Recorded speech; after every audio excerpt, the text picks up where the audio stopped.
partial seller financing, assuming the mortgage, like mortgage assumptions are pretty common on the commercial side. The partial seller financing, though, that's one. You can buy the LLC that the property's held in. Just transfer title. A lot of times the seller will have an equity position. So you can have the seller refinance the property in a single LLC, separate LLC from all their other assets. Just have them refinance the property in that LLC and then take over the LLC. No money out of pocket. Just take it over. It's in the LLC's name. It's not in their name. It's in the LLC's name. They do the refinance. It's at a higher interest rate, so they're not going to like that, but they get their cash out, right? So they're able to cash out their money. And then, so the only thing left in there is about whatever the bank wouldn't refinance, wouldn't cash out for them. So that's maybe 20%, 30%. What are they going to pay on capital gains based on how long ago they bought that property? Probably 26 to 30%. Who has to pay the capital gains now? You. Because you own the LLC. So the LLC is the one that's going to incur the capital gains. So the seller will fucking love this when you explain it to them. You just have to remember, don't sell this thing ever. And if you do sell it, it has to 1031 because it's going to have a big capital gain when you sell it. Does that make sense? This is a cash flow play to buy a house with no money down in the commercial space. Man, the seller will love you. Like, dude, like you wait. I'm going to pay no I'm going to do a refinance, get all my capital out.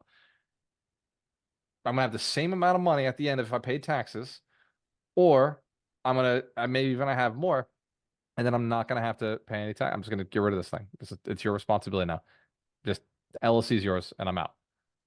Thank you. Yeah, that's a creative one for bigger deals when you buy a whole portfolio. That works very well. Solve the problems of the seller, right? That was one of the seller's issues I had. Seller was like, dude, like I don't want to pay the capital gains. What if I paid the capital gains? They're like, wait, what? Yeah, you do the refinance. I don't want to do a refinance. I don't want to finance the thing. You don't want to pay capital gains. Let's work together. You refinance it. You get all that capital, and then I go and take this thing over, and I'll just never sell it. Go ahead, Rachel. Let's give Larry a round of applause. Great question, brother. When you take over the LLC, are you taking over whatever the credit is? If there's credit issues or business problems that happened, or if they were sued? Yeah, Okay. you're taking over Yeah. all of it. So it can be negative or it can be positive. Maybe they have lines of business credit under that LLC. Maybe their credit is outstanding on that company, and they never even considered that as part of the value of the company.